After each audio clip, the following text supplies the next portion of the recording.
Hello, welcome to the Tuesday night music show. We got the crew back for the most part. They're all here.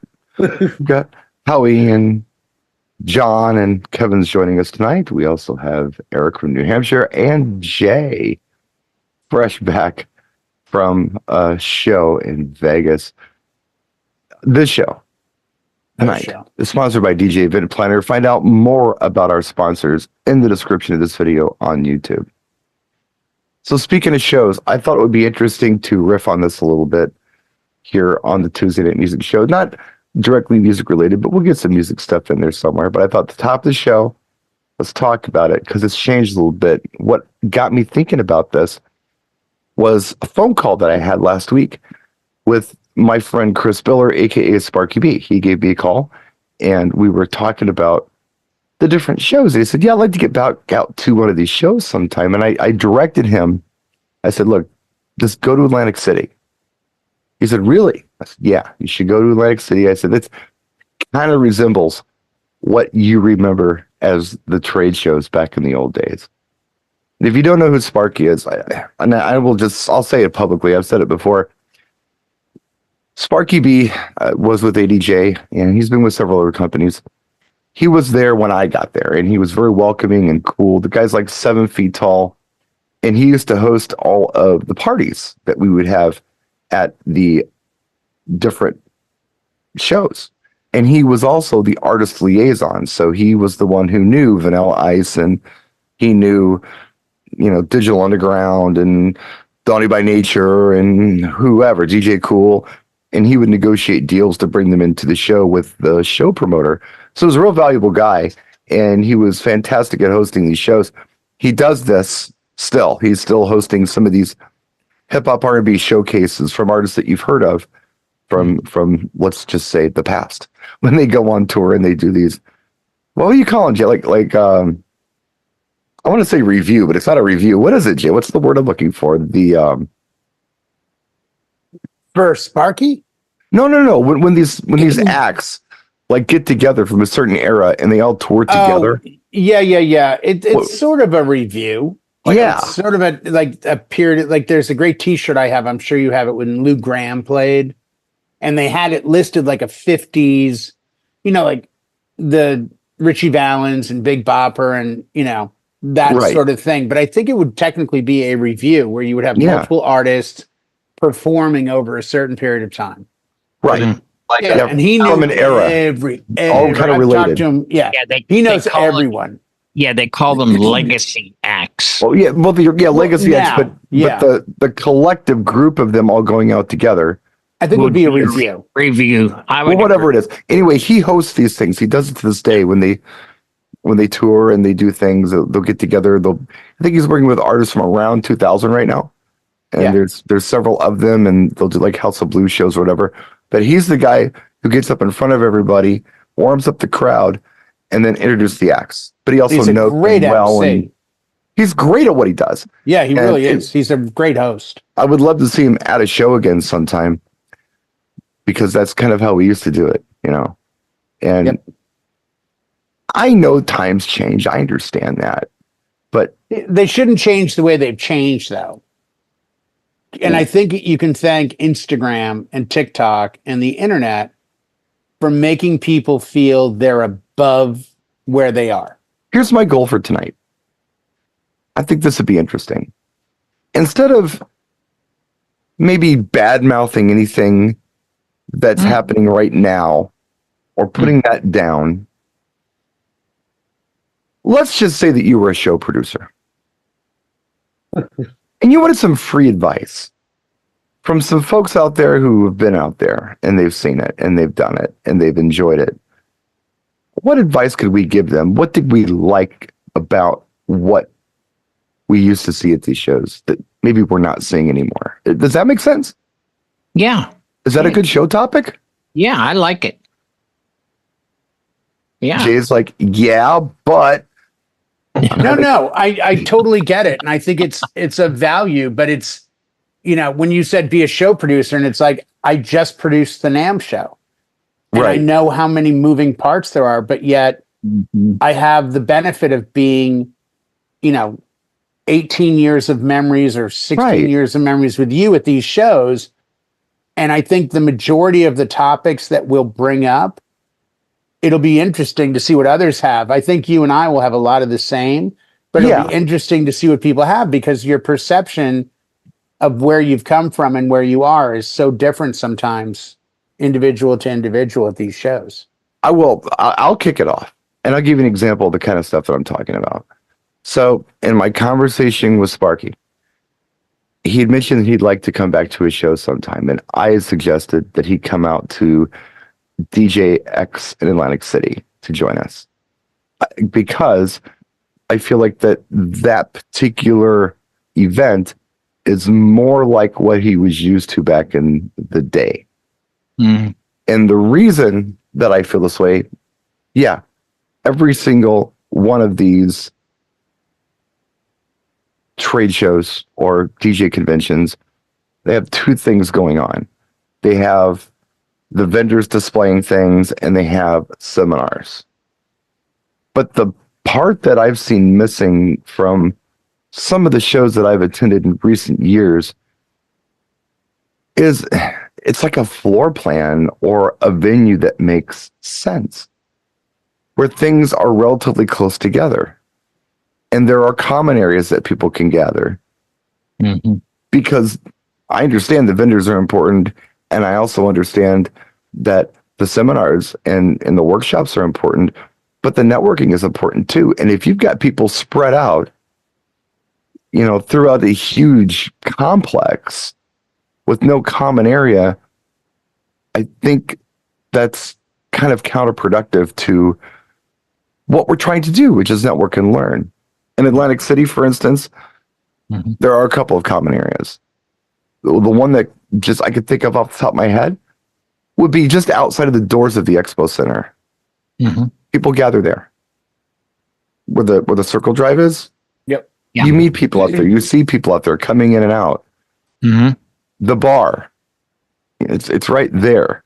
You're not walking, 3 miles to this other thing Yeah. that you need a map to get to. It's not like that. I don't know. I think logistics with that are important, and I don't see much thought being put into that sometimes at some of these gatherings. That's what I'm going to kick it off with.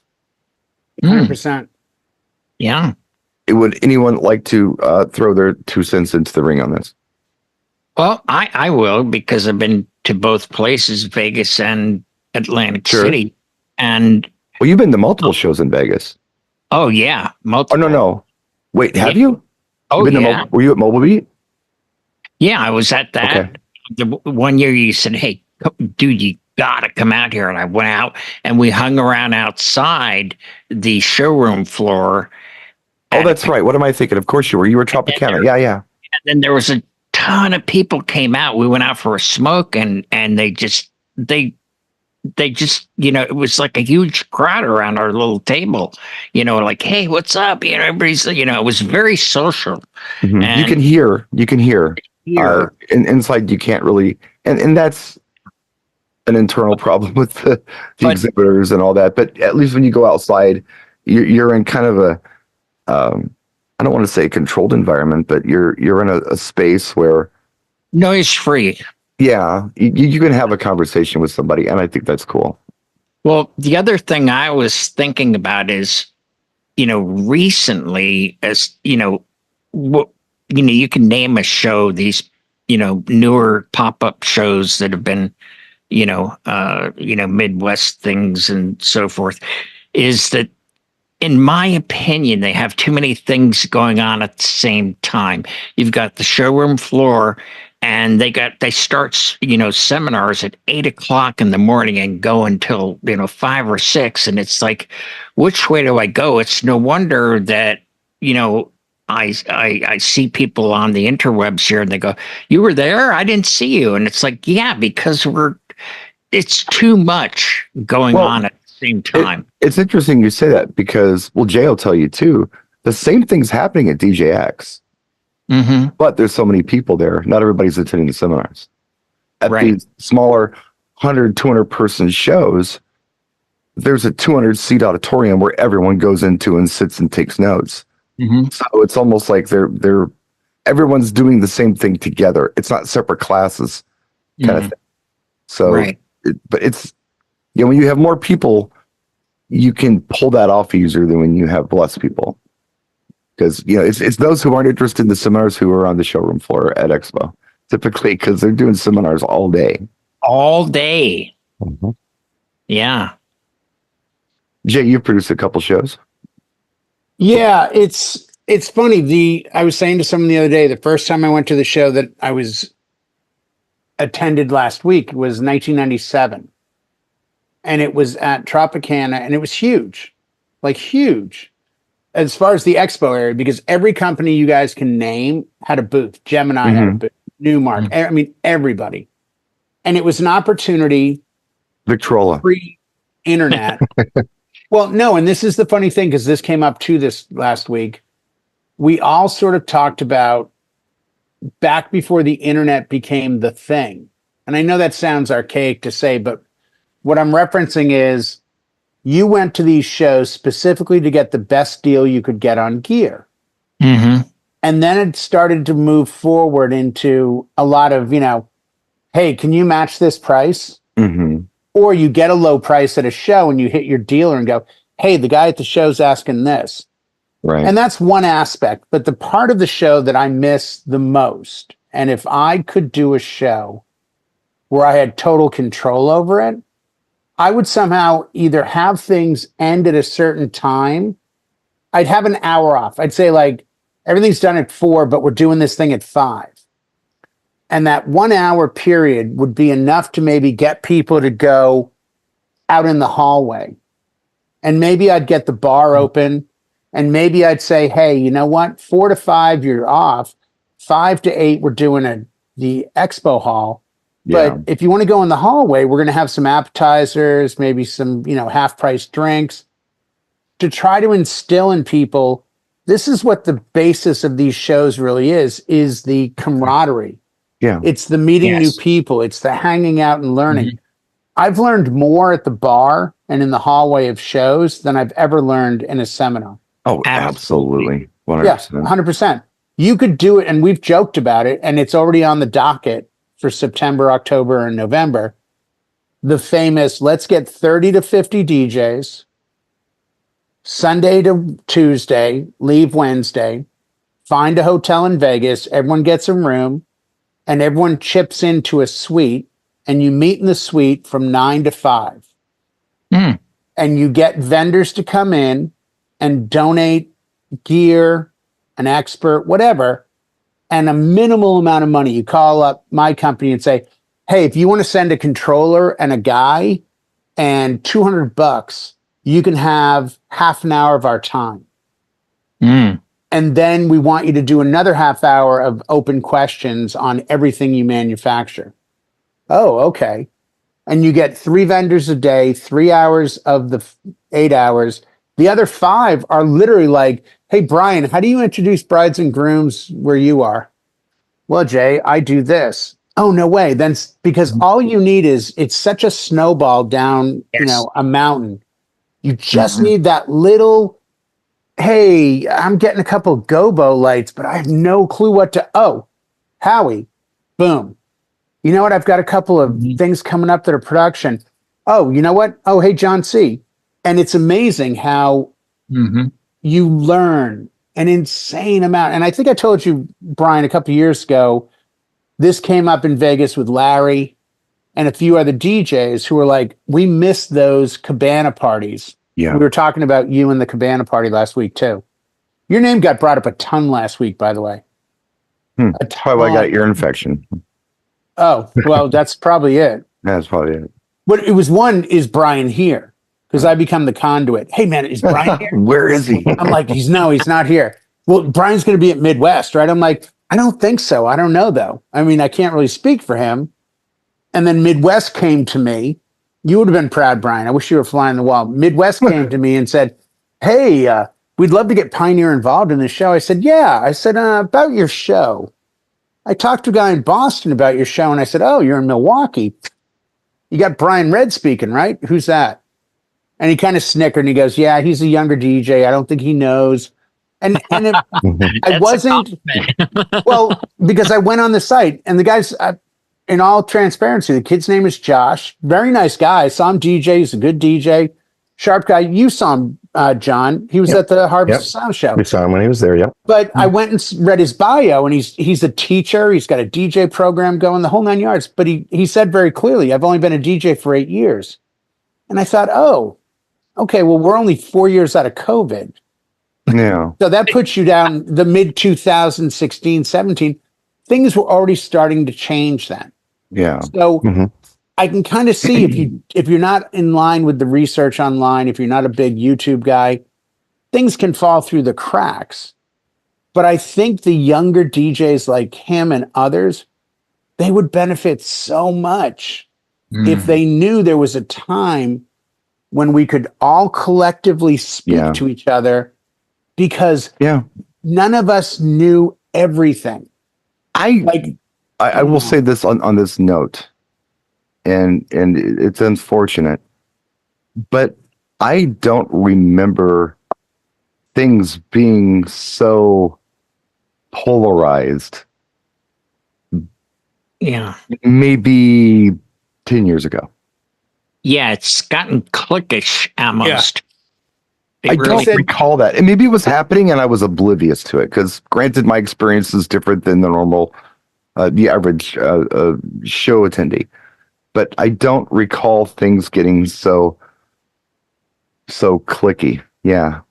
Yeah. I said this joke twice last week and they kind of half got it. And I wouldn't have said this 5 years ago. And last week it came up twice where we were discussing the state of affairs in the DJ community. I said, well, you know the difference between God and a DJ, right?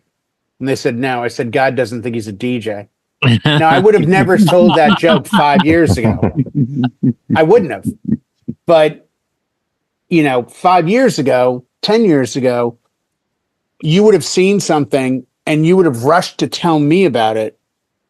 But now, because Instagram, TikTok, stories, Facebook posts, everything has become such a leading thing that people are much faster to go, hey man, I got to go. I got to go up to my room and edit these photos so I can post to my brides and grooms. And I understand that. But the sad part is, while you're running to your room, you're passing 10 DJs who know 100 times more than you and could genuinely tell you one bit of advice that would change the trajectory of your career. And everyone is just like this now. We used to be like this, like, oh my God, is that Brian Red? Oh my God, is that Chris Ant? Oh my God, is that Jim? Oh my God. I think it was one of the. It's just become this now. I think everyone is just like, Yeah. I'm at a show and I'm going online. It's sad. It was one of the last Tropicana shows. I remember I was walking. I talked to somebody several times. I even did. Well, you held one court time. outside. If you were never at, by the Well, way, if you were yeah. never saw the BSR court outside of the show, outside of the seminar rooms, Yeah. there was Yep. a smoking lounge by the pool. Yep. It was the BSR court, that table with the umbrella. And there was one guy that came out and asked if, I swear on my life, guy sat down. He's like, he had like a cowboy hat, I think, or something. He's like, yeah, Brian Red. And it's like, no, he's right here. Like, he thought you weren't there and you were sitting next to me. Remember? And he was like, well, Yeah. where I am. And I remember that guy. Yeah. It was, Oh, I How never remember left that. guy. Yeah. oh my God. Yeah. But you never I remember that left. You never left without knowing more. Yeah. And the thing was, we would be, I mean, I saw Naveen. We all know Naveen. If you don't Sure, know of course. Naveen, Naveen is a Detroit Indian DJ who does pretty much only Indian events. Mhm. And I saw him a few times and he had a suite this time like he has in the past. But even he said, he's like, oh man, I miss the tamale parties. And I miss like when Steve would DJ and it'd be you and Brian. And remember that time that, Jonathan came over and Where Are the Brits? And, it's not the gathering it once was. And part of it is things like this. I haven't physically seen Brian outside of Expo. Yeah. Yeah. Well, we see each other. Yeah. Right. We do. That's once a year. But go back 5-6 years ago. We I saw would each other see every you 2 at months. NAM. I'd see you in Vegas. Yeah. I'd see you at Expo. Play all the time. Right.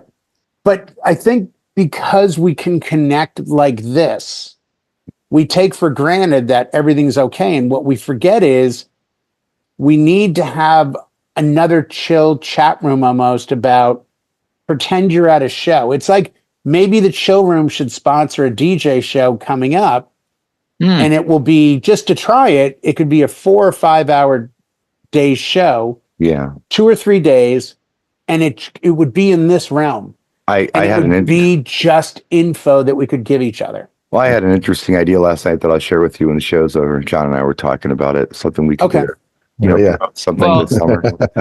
I'll let you in on it too, Howie. It's speaking of John wouldn't be here if he had not approached us during a social hour. Yeah, right. He approached me first, and we talked, and he was like, you're doing lighting off an iPad. And I said, yeah. And then I said, hey, really, really good to see you. And then I look across that room and he's talking to Jay. So I walk over and Jay's like, hey, I want you to meet my new best friend. I'll die for this guy. Right. And I've got to be honest with you, Howie, and John's not embarrassed about this because he knows it's a fact. I'd actually caught John stealing a wallet out of another DJ. And when you came over, I didn't want to give away that I was kind of undercover at the event. He wasn't a good DJ though. Yeah. No, he wasn't. So I probably should have just let it go. I probably could have just said like, hey, Farina loses a wallet. I don't know what to say. From going to some of these shows, what I do actually have something to offer to this, and it's something that Harvest Sound is doing right that some of the others need to catch up on, is when we do the speaker showdown. I've been to Harvest 3 times, I think 4 now for Atlantic City, and I have gone to the South Point. I've done Vegas.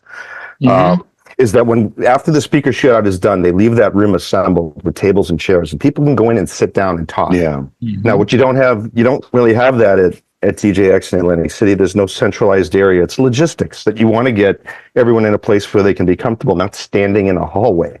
I mean, that's good, but it could be better. Well, in the old days at the same property, it was Ego Lounge. That's in Atlantic City.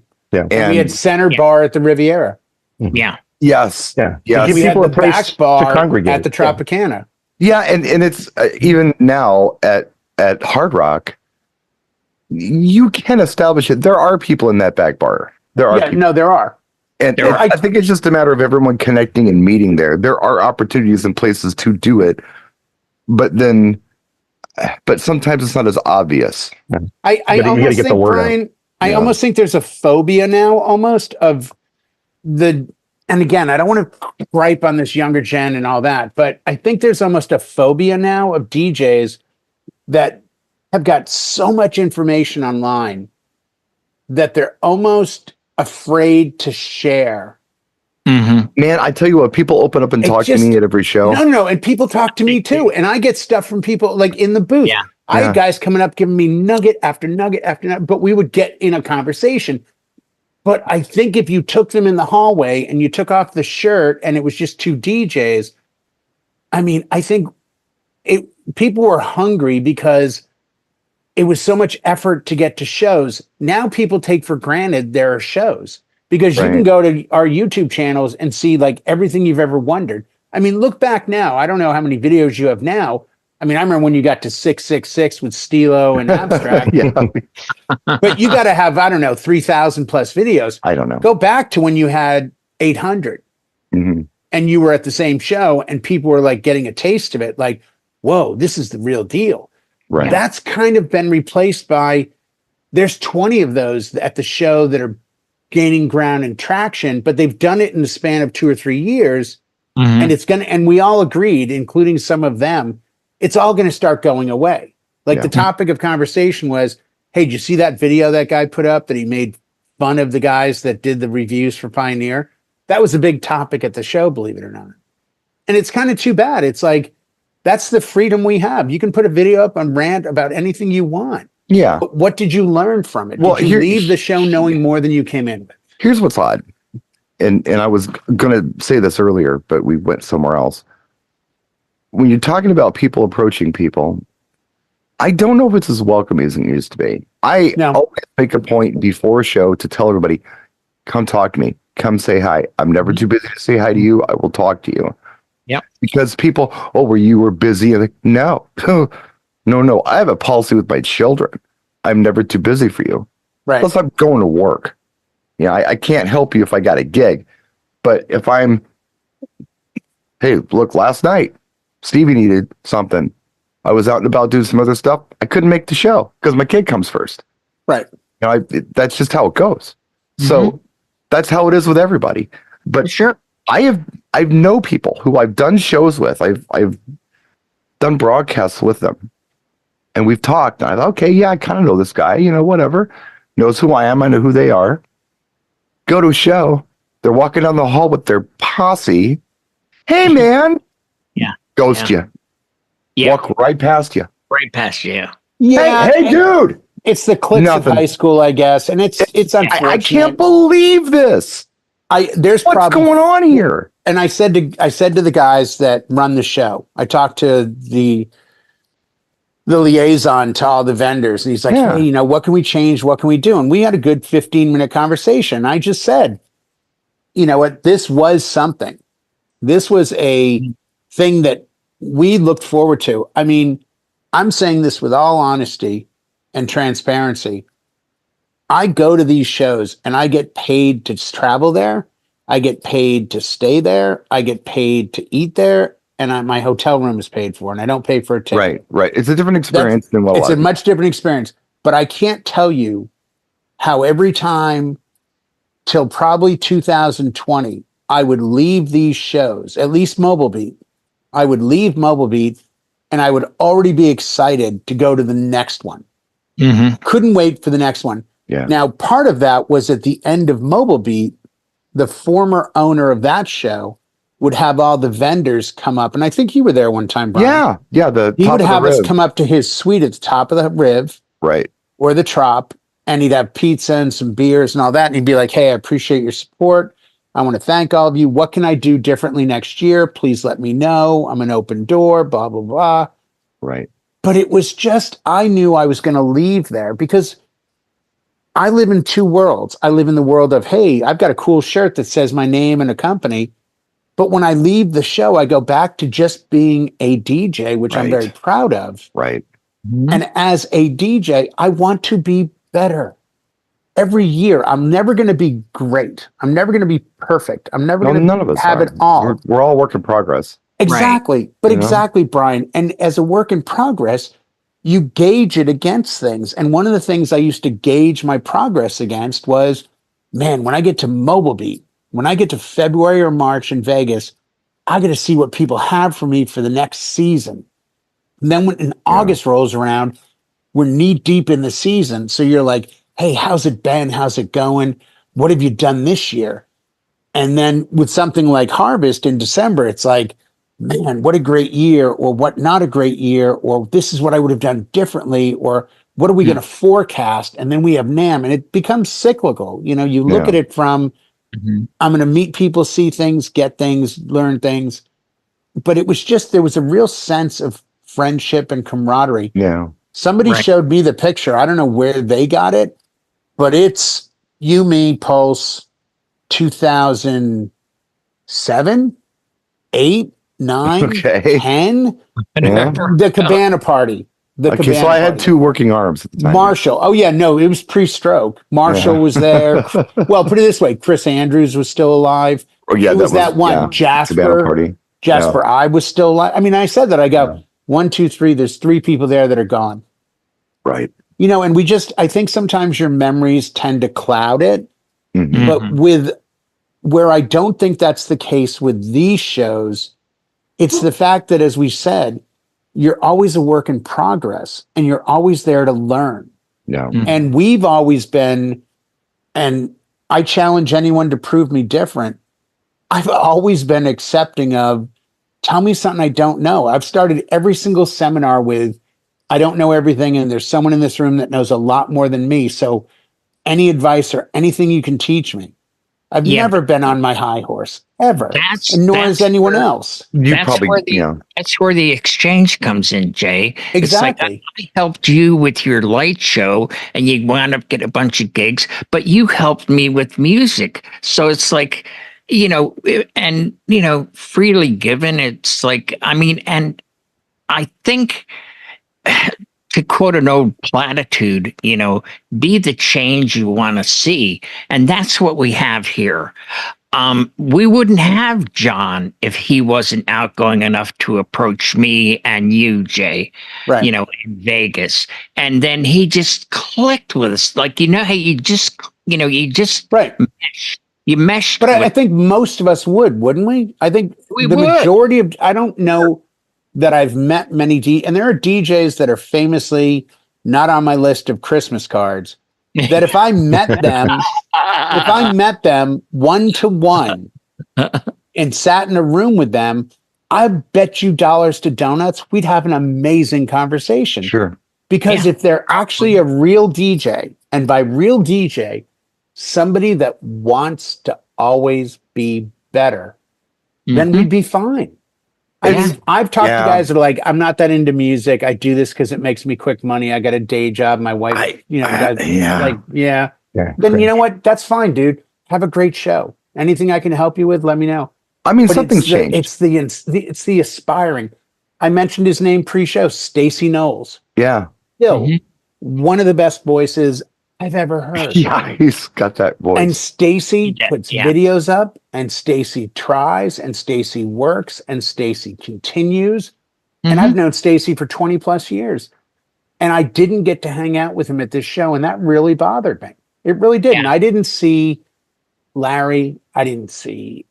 There's probably 30 or 40 people I did not see that I really look forward to at the beginning of the year of hanging out with and saying, hey, man, how's it going? How's the wife? How's the kids? How's the gigs? What's new? Oh, I bought these lights. Oh, I got this facade. Oh, I bought this new suit coat. What are you wearing? Oh, I got this new tie. I'm really excited. And this is why. And it's just the industry's changed, and it does. And it should change. It needs to change sometimes. But I don't think the fact that you have professionals with experience there to talk to each other should ever change. Well, maybe you bring up a good point, Jay. Maybe, dare I say, okay, maybe the culture's changed. Okay, and it has absolutely changed. Yeah. I think that there are people in this world who can have a good time in a cemetery. It doesn't matter where they are. you get the right people together. Yeah, my Uncle Dave was famous for that, man. My Uncle Dave. You get the right group of people together. It doesn't matter where you are. No, not at all. It's gonna be cool. Oh, it's gonna be awesome. It's gonna be real cool. 100%. So I think there was a lot of that back in the day. Yeah. Now I'm not suggesting it can't happen, but maybe the culture now needs a little push. Quick example, just a real quick example. And it's a mindset. Last week, the casino, it wasn't fantastic. And I suggested to them, hey, I'm playing to carpeting here on the casino floor. If we added high boys, it might give people a place to hang out. We have all this room. Maybe if we put some high boys up, it might help. I thought they kind of dismissed that. But I came back last week, this past weekend, and they had high boys up. And sure enough, they gathered, and they had a fantastic night. And they had a dance floor, too. They had a dance floor, too. So kind of the same crowd, but a different setup. Yes. Again, going back to what I was talking about before, it's a logistics issue. You're going to have people who are going to rent the cabana and invite the right people and have a great party. That can happen, but you got to have them there. If they're not there, you got to make sure your logistics are real tight and encourage gathering and encourage camaraderie. And you know what? Maybe a bunch of DJs playing self-indulgent sets, that's maybe not the best thing to do. Right. Maybe something else is a good thing to do. Yes. Where you can actually speak to each other and you're not showing off, and I don't know. Well, I mean, the number of people that came up to me, and I'll say it was probably a dozen, who I apologize up front and in public. I don't think I remembered who all of them were, but they all remembered who I was. Yeah. And I'm like, okay, well, that's going to happen when you've done this show for 20 plus years with the same company. You wear the same shirt. It's pretty, I'm on video. Right. It's like, I'm not being a jerk. I'm kind of known in these things, and that's fine. But it was funny what they brought up to me. and none of them brought up name change or this new gear. Or they brought up things like, man, I miss the Queen Victoria pub. Well, considering they blew the hotel up it's what they, 8 years ago. So that means we would have gone to Tropicana, because I think it was 2016 was when they Queen imploded. Victoria pub, wasn't that Riviera? That was Riviera. So Yeah. that blew up in, I think, 2016, No, it wasn't. 2017. Maybe, think it yeah, was something. because you made a video. I made a video. Yeah, you So went whenever I put the video up, and you Yeah. kind of look at things and go, man, You were that one was of those quite a few crazy- years ago. Mhm. Yeah. Like, wow, when, how did that, you're going I back. quite in frankly, I time miss here. Bistro Bar and Ego. And the cool thing about Oh, both please Bistro don't. Bar and Oh, Ego, the story. they were already happening and I joined in. Oh, And I don't know how they happened, but they did. Nor do And I. I 'Cause wish I joined something in like too. that would happen again somewhere and I could join in. Because if I try to make it happen, it's not going to work. Yeah, no, Yeah. that It's got to happen bistro- organically somehow. The Ego Lounge was just the stories. I told the famously Well, 24 hours helped. that helped, but we were walking through Trump Taj Mahal Mm. like 9 a.m, and I'm with the president of the US, who's from Japan, Right. and then the chairman from Japan who had come to visit, along with other people in the company. And it's like, hey, you're a mobile DJ. What do we need to do to help this show? We love this. We want to be there. And as we're going, all of a sudden, Jay, how you doing? Bud Light. It's like 9 a.m, and I'm like, no, hey, how are you? No, I'm good for right now. I'll see you tonight. And they all kind of look like, Jason is famous. Like, I'm like, no, apparently I'm just drinking a lot of Bud Light. Yeah, and they're too far away because you don't know their name to read their name tags. I mean, Yeah. fortunately, I knew it was John because I'd seen him like 5 Yeah. hours earlier and he was Yeah. still working his shift. But it's that, you have these little bits and pieces memories. Right. First time I met Bill, John and all of Bill Diorio from Boston, Sound City Oh, yeah. Events and Production. Same thing. Met at one of the shows, chit-chatting about bridal introductions and what do you do? But that's the thing that used to come up. You would be standing at a bar or a restaurant or a gambling or whatever, and somebody would be like, hey man, how you doing? I love your booth. It's cool. Oh, thanks, man. Hey, you do weddings? Yeah. Oh, what do you do for this? And people would just have that discussion. I almost feel as though the shows would benefit dramatically if they would have an opening night. And somebody brought this up from Tropicana, and it is true. The last couple of years, Ryan had like a taco party on Sundays.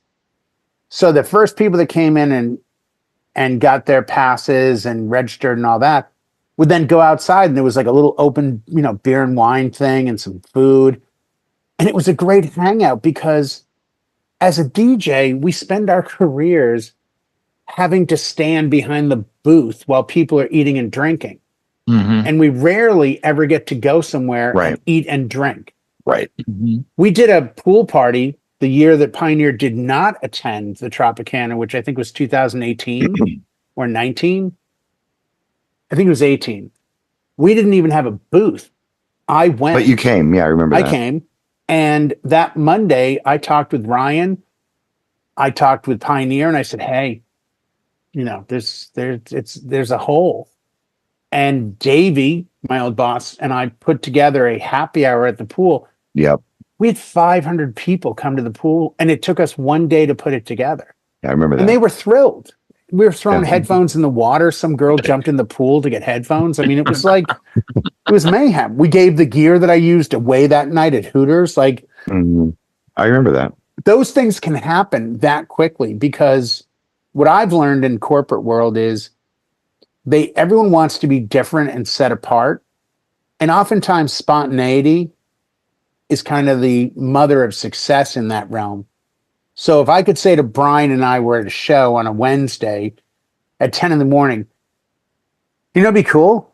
What? It'd be cool if we gave away you doing a video with a random DJ from the show and doing an interview on your channel. And Brian said, yeah, that sounds cool. I could do that. And then I say, you know what?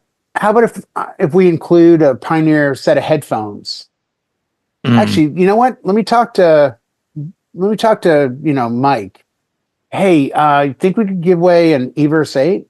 Yeah. Let me talk to DJ Event Planner. They would give like a 6 months before you know it, you've got this insane package put together in 10 minutes, and you go, hey, everybody, if you're here at 4:00, this is what we're doing. You'd have everyone there at 4:00.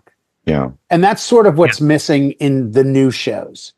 The new shows don't understand the lineage, and I don't think they understand that we as DJs are thirsty and hungry for knowledge. I've hinted towards this a couple of times tonight. And I don't think it's something Jay can relate to. But I know Howie can, and I know John can. And Kevin would be able to relate to this as well. But Jay has no concept of this. Not anymore. Maybe he used to, but he doesn't know. And I'm just going to throw it out there. Okay. Just going to throw it out there. Let's say somebody from where it's cold, the middle part of the country, the middle bit. Yeah, I'm not there. Decides to go to Las Vegas in February. Let's just hypothetically speaking, February. I'm going to go to Vegas. Chances are it's going to be below zero when I leave, get on the airplane. There might even be snow falling. It's happened before. Mm-hmm. When I get to Vegas with palm trees and temperatures above freezing, I want the opportunity to be outside occasionally. Yes. In fact, I want to spend all of my time outside because it's nice to get some sunshine on your face. That's a great point. And to get some vitamin D in your skin. Now, it doesn't matter for Atlantic City. It's warm everywhere. Who cares? I mean, unless you're coming from Antarctica, you don't care about being outside. And if you did, there's a boardwalk for that. But in the wintertime, if you're going to do a trade show anywhere in desert tropical, perhaps you should. Part of the allure for coming there is the weather for a lot of us. Mm-hmm. It's a break. Yeah. I need a property where I have the opportunity to go outside. And there are some properties in Vegas that I've attended where it feels like I'm on a cruise ship and the pool deck's closed. And I'm stuck inside all the time. Mm-hmm. And I'm out at sea. And I can see the Las Vegas Strip over the ocean, but I can't get to it. Or I have to rent a motorboat that's pretty expensive to get to it. I'm just saying it would be nice if I could either walk out of the casino and be in a place like Las Vegas, or there was a patio I could go hang out on or something. Yeah. Because you're stuck inside all week, and I think that's a drag. I just want to throw it out there. I've already said I wanted. Oh, go ahead, Howie. Unless you've just flown in, and it's like, okay, I flew during the nor'easter, and when I got, I had a Carhartt and a hoodie on and everything else to get, to Newark, and then I get to Vegas, and I'm like, oh my God, it's 74 degrees, and I'm like, right. I got luggage in one hand and a Carhartt and a hoodie and everything else in the other hand. Mm-hmm. I mean, I'm not complaining, but I mean that's the worst that's ever happened to me. Was I had to carry a winter coat in Vegas. Here's the secret: you get a suitcase and you leave one half of it empty for your parka. And when you get the baggage claim, you take your parka off, you put it in your suitcase, and you're done with it. Yeah. Ask me how I know how to do that. I did it. I've done it at NAMM a dozen times. I've done it in Vegas so many times. And just reverse the order when you're going home. Make sure it's exactly. When you get off the plane, it's going to be 0. Exactly. Right before you check your bag, take your parka out. I know it's 80 degrees out there, but it won't be when you get off that plane. people It's exactly how you do that. Like, what are you doing with this winter gear? I was just, I felt like, ugh. Yeah, I came from the North Pole. You know, I mean, short trip. alternately, if it's a direct flight and you're going back to a place like, say, Milwaukee, you can leave your parka in the bag, and when it comes off the luggage conveyor, you pull it out, unzip it, pull the parka off, put it on, and go outside in the blizzard. That Good works. advice. Good advice. Little travel tip for y'all. Travel There nugget. we go. Yeah. Then you won't get stared at like me. Final words. By the way, real quick, two things. One, June 28th, 2016 was the implosion date of the Riv. So we would have gone to the Tropicana in 2014.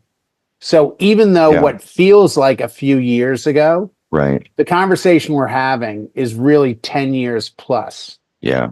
That's one. Two, I will make it public, and hopefully that will shame people into it. But one of my suggestions already was, hey, I'd like to see us do a pool party next year because we're in Las Vegas, and let's do it earlier, and it gets people outside. But when I suggest this to my bosses, I'm going to also suggest, hey, it's 1 hour. Let's make people buy their own drinks instead of giving them free alcohol. Mm-hmm. But let's get an In-N-Out food truck to show up. That would be cool. And we'll cover that cost. Yeah. They have to have one in Vegas. And you have to. Oh, no, they have an In-N-Out, and they have a truck. Okay. Like, you can rent the truck from them, and they bring food. You can't get fries. It's only chips. And it's burgers and chips. Yeah. Because they don't have fryers in it. Right. But I mean, how stoked would you be if you got to go to the pool and listen to some music, have a beer, and have some In-N-Out over a span of 1 hour? I think that would be dope. We'll raffle off the gear that I'm using. So if it's a controller, guess what? At the end of the session, I call your name. If you're here, you pick it up, you walk away with it. Like, I think you can stretch that out to 2.5 hours. Oh, I think we could do it easily. We could do it, the first night even. We could make the takeover become the pool. Or do it at dusk. Do it early, but do it early. Those are cool things.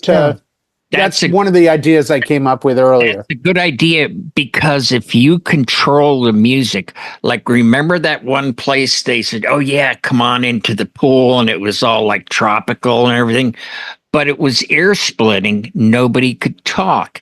But if you did it and you were to control the music to a certain level, it's not going to be ear splitting.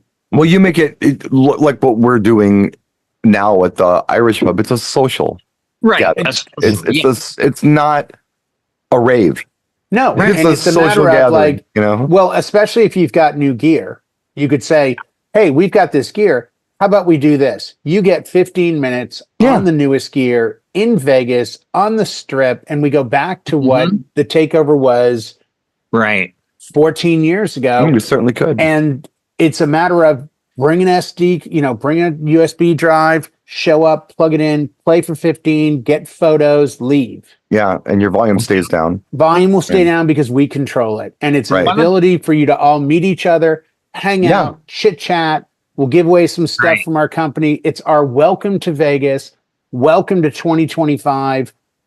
And we encourage you to simply exchange I would totally ideas. dig that. Sure. I like it, because when that was a talk we had last week. When you did your seminar and you gave away that gear, and you gave away a controller to someone, and the guy was jumping up and down like he was on, The Price is Right or something.